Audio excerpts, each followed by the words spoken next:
Okay, thanks. Hi, everyone. Nice to be here with you in this room. Yeah. Hi, Hi, I'm Dina from eeefff. and I'm Nikolai from eeefff and other collective as well. Yeah, and And today we want to make a small experiment together with telling you about the inners of this experiment. yeah, and the experiment will be about the perceiving of infrastructural time, and we made several mock-ups how we can share our research and findings with you, and maybe I can ask you to put the picture on this. Yeah. Like this, but we want to use pure data as an interface. We will use calendars as an interface to feel infrastructural time together. Yeah, and to do this, we will ask you to scan the QR code. Also, online participants can also do this.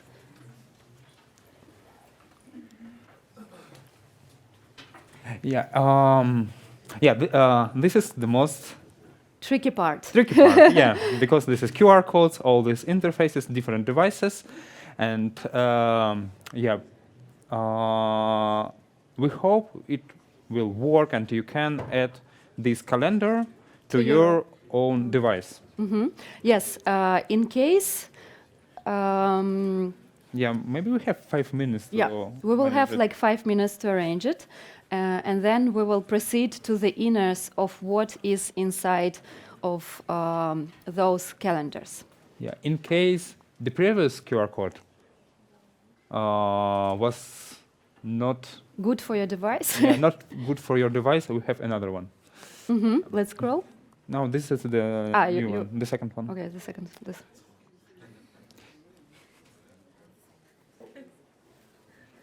Okay, so by reading this QR code, you're adding the calendar, which will show different infrastructural temporalities, as well as the temporalities of people who are connected with these interfaces and infrastructures. Yeah. In case you don't have your devices with you now, you can save this link and do it later. Yeah. Also, if any of you would like to make another small experiment, you just can put 2 alarms that will go through our sessions.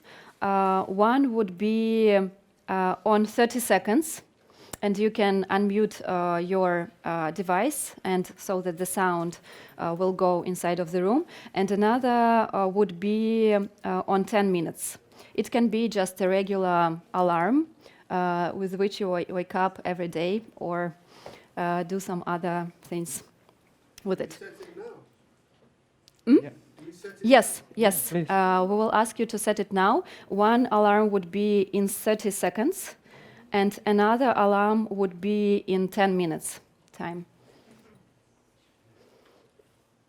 Okay. Phone doesn't have a seconds option, maybe. A what? Like you cannot choose seconds. Yeah, right. Probably you can put a reminder in this limited amount of time.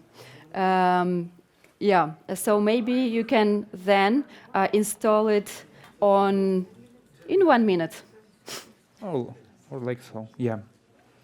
Okay. But actually, these differences with the possibilities to Yeah, it's set up okay. It will the sound. reminders and how the time is quantified there is it's a good question to discuss as well. It's actually part of what we will talk today as well, of how the interfaces could be limited, how different infrastructures operates on different scales. And we will start with these nice sounds. With the first, we will start with 5 years, which is called 5 years at the university. So you completed your studies at the Transport University at the Department of Telemechanics in order to invent with your knowledge vegan retarders or vegan slowers. And right now you can see some pictures on one of the screen from your studies. So how many hours did you spend in the lab filling the infrastructure? How many hours did you spend in this lab filling the infrastructure by touch? Here is you are being awarded. Here are some maps that you were counting on. Here are the mock-ups and the mock-up of a railway.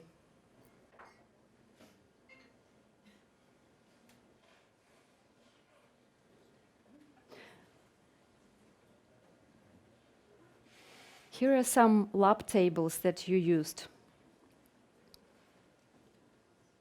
Yeah, and you can see how you touch these devices that forms the infrastructure, and you can see this on the map from one of the lectures he was given. The infrastructure located in Belarus, so between Poland, Russia, Ukraine. And in order to invent vegan retarders, we will look closely into this object.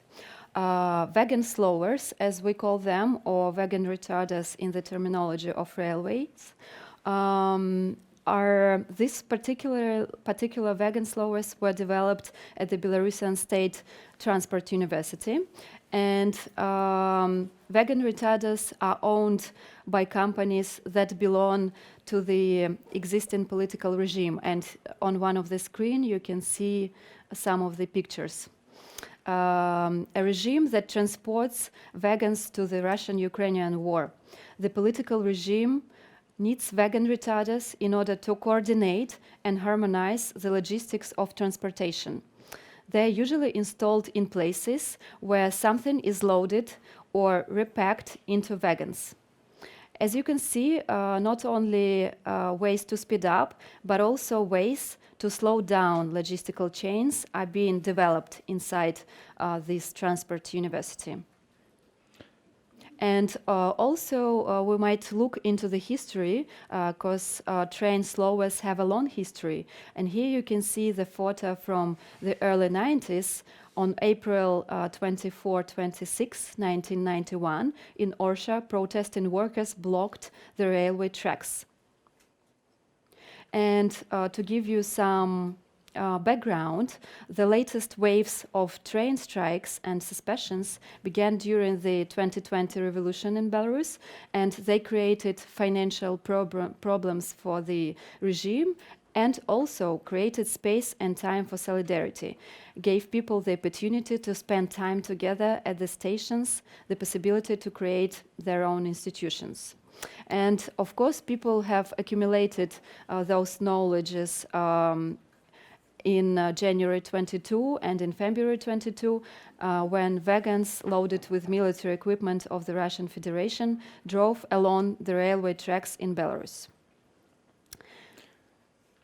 Yeah, and during our research and during our session here, we want to explore a bit what kind of and what types of time frames and to what temporalities are important to make such infrastructural disruptions, to make such infrastructural strikes.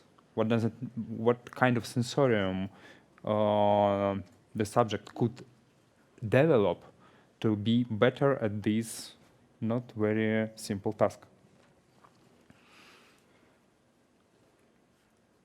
Yeah, and talking about vegan slowers, it's important to say that some of them are industrially produced.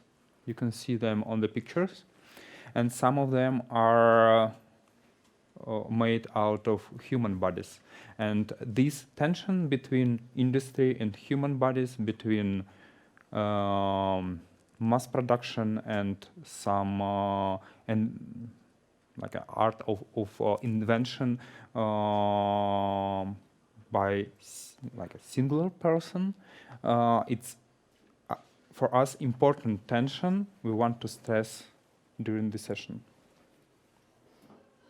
And now we will go to the next inners, which is 0.25 seconds, something that cannot be installed on your alarms.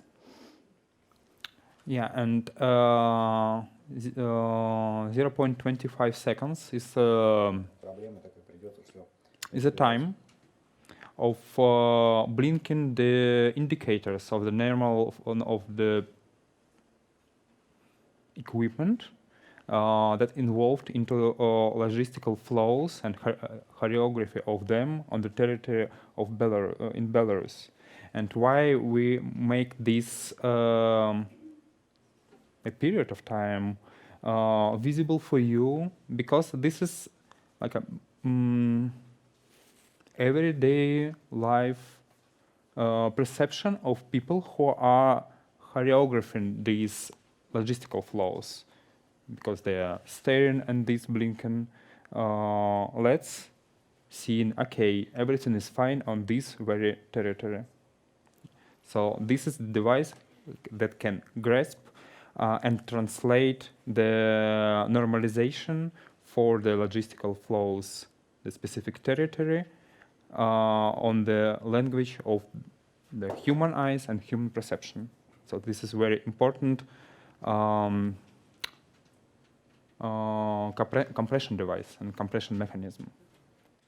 Yeah, and here is a simulator where you can get used to the temporality of such centralization.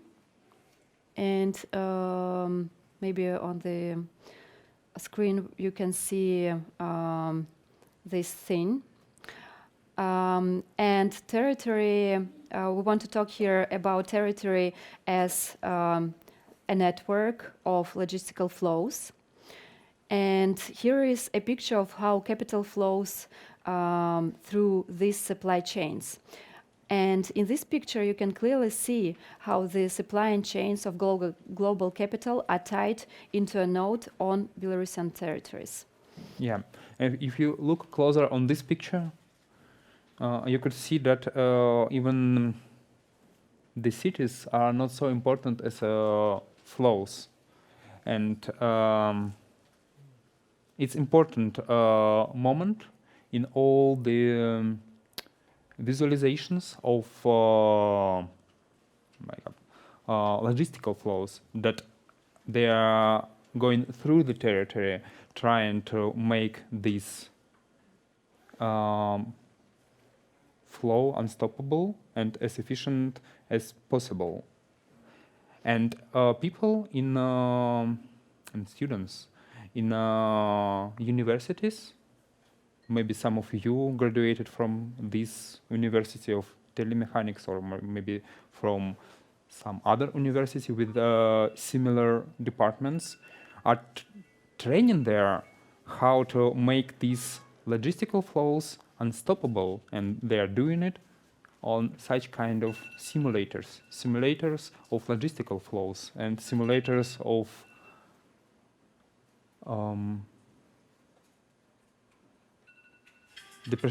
the perception of these logistics on their own skin. And now we hear a lot of alarms in here, and 10 minutes is the arrival time of a rocket fired from the Gomel region to Kiev.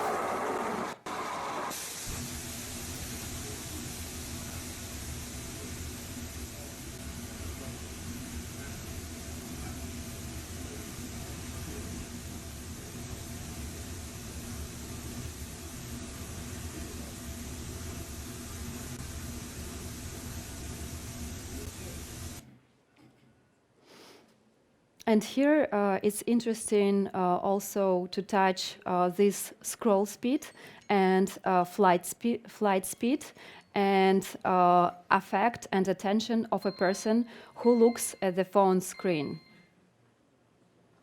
By what means is the time in which telemechanics operates packed into a spectacular interface time?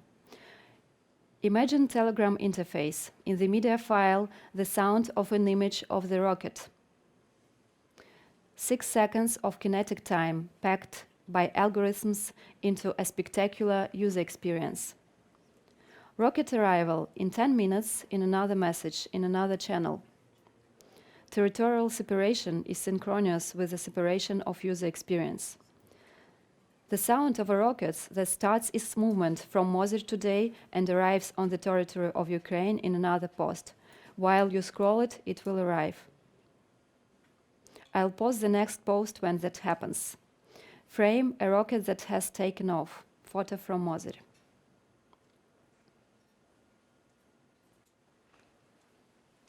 Yeah, and this time frame, 10 minutes, packed into 6 seconds of user experience, is it the time frame that poses the question how we can combine the scroll speed and the flight speed, how we can compress this telemechanics action driven by not railway companies but military forces into this scroll-like experience. What we can find there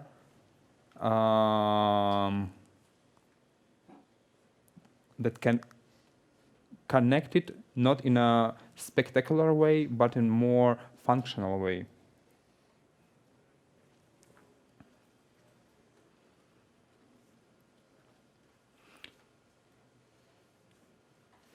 And coming back to the this dispatch centralization called Nieman, which is actually the name of the river, and also the name of the centralization and how is it structured.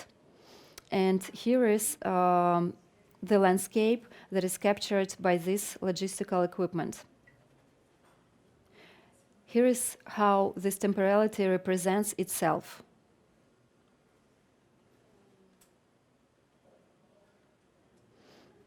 Here are the people who look to train after this logistics, who look after it, speed it up, and grease it with their sweat and creativity.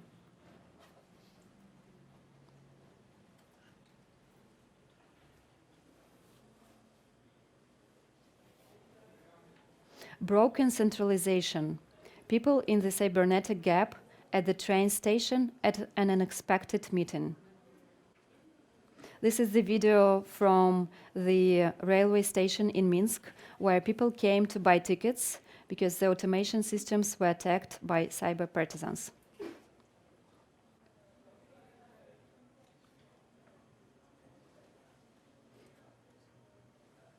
This is the crowd that gathered being kind of in the gap of this cybernetic system. Okay, and now we have around 10 more minutes. And maybe we can go to the next time spot, which can be, for example, 3 milliseconds delay in cables. Delay in the cables that run from the control room to the cabinets. And here we go to the cabinets. And in these cabinets, there was automation responsible for the algorithmization of the railway. The time it takes for a railway cabinet to burn out. What would be this time? How would you imagine that? Burned cabinet with wires, cabinet in front of the station. The train slows down. The cabinet in the window slows down, showing its burned insides to passengers. Depending on the strength of the impact, the electronics will be damaged in the first seconds or tenths of seconds. Yeah, and in this situation of burning out cabinets, we can find different times. The air sampling in Some of them are connected to the functional time of the infrastructural strike. And some of them are connected to the functional time of the logistic flows. And for example, there is the time of how fast the machine can when down being burnt out. And you can find another time. This is the time, kind of a specular one. This is the time of having these cabinets burned out totally. This is the more human-like time. It is the time that can be captured by our devices and posted somewhere. And there is the time of fire alarm sensors being triggered, and the signal is going to the control centers. And if you installed your our calendar on your device, you can be triggered by these times, returning to these time frames in different situations in your life. Yeah. During this Transmediale Festival. Mm-hmm. And when those cabinets are burnt out, they cause a specific delay of the trains, which is working in a way that the trains slow down by around 15-20 kilometers per hour, because it sees as if another train is occupying the rail. And the damage of the cabinets is causing a delay from 12 hours to a day, the delay in the work of the railway.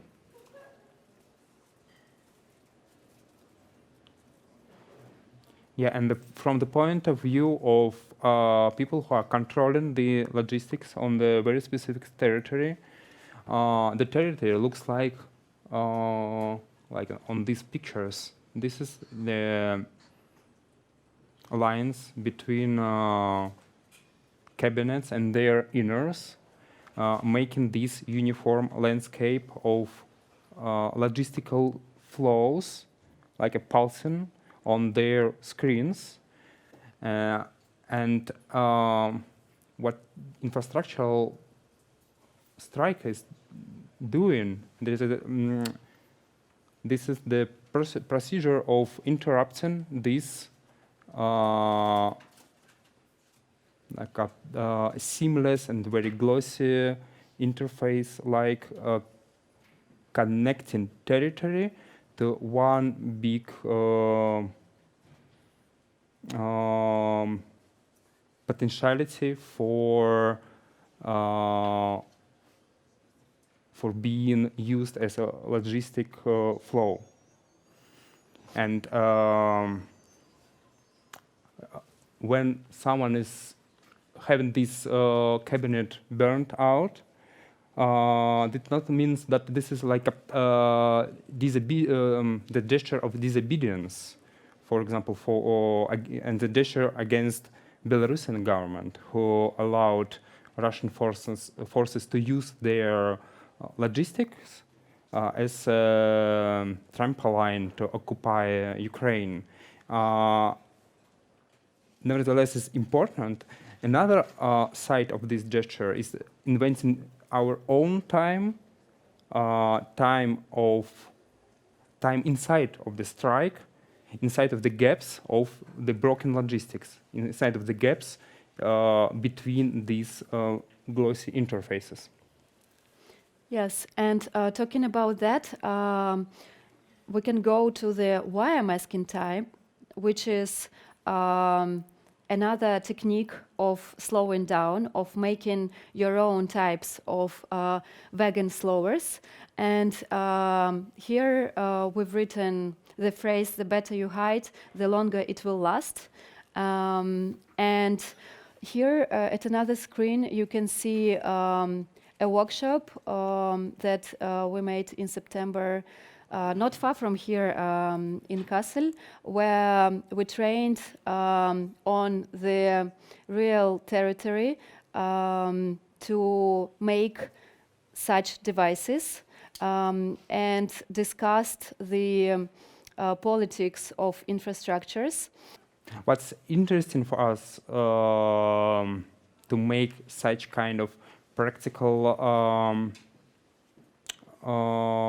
knowledge production is to make this functional time not only logistical one, but a functional time of knowledge production perceivable by this sudden collective that formed itself on just on the this very workshop, and for us it's interesting how we can perceive these joints and in disruptions of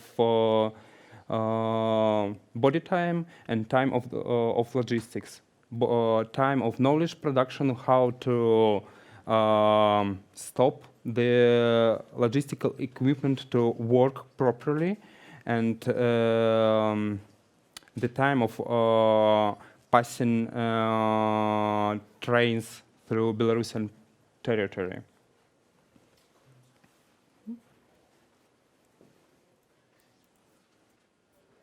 Okay, and now we have around 2 more minutes, so maybe some of you can choose anything that we didn't touch today because we have different temporalities.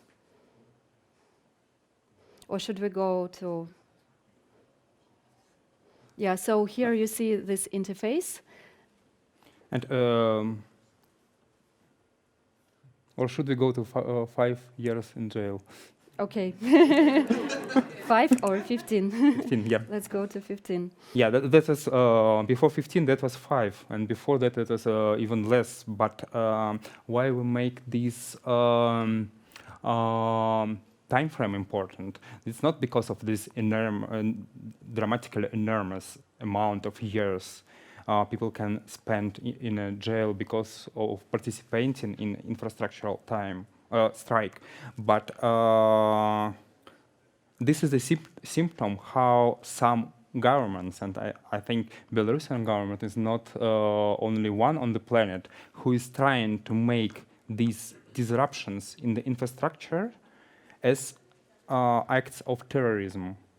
And this emerging equality between terrorist attack and sabotaging and striking, this is the symptom of the process that should be highlighted and somehow unpacked, how we are with all our own infrastructure, or borrowed, or which we have bought. We are cyberized us in a very specific way that is not so interface-like, but it's more about this fractality of our temporalities. Some of them are own, some of them are temporalities of our enemies and strangers. But when we are talking about this infrastructural strike, we are talking about finding and inventing the space inside of these gaps of infrastructure with our own temporality. And on the day of the workshop that we showed to you, we woke up with this news. And workshop of solidarity, it became a workshop of solidarity with a political prisoner. Sergei Konovalov, an employee of Vitebsk branch of the Belarusian railway, was sentenced to 15 years for preparing an act of terrorism. According to the Ministry of Internal Affairs, the man allegedly planned the disabling of systems that ensure the safety of the railway traffic. And we will finish with the random time, which here we pose like a small question. Logistics abstraction of traffic flows question. Where is the time here? What constructs temporality? Or temporality is what is colonized in this case? Thank you. Thank you.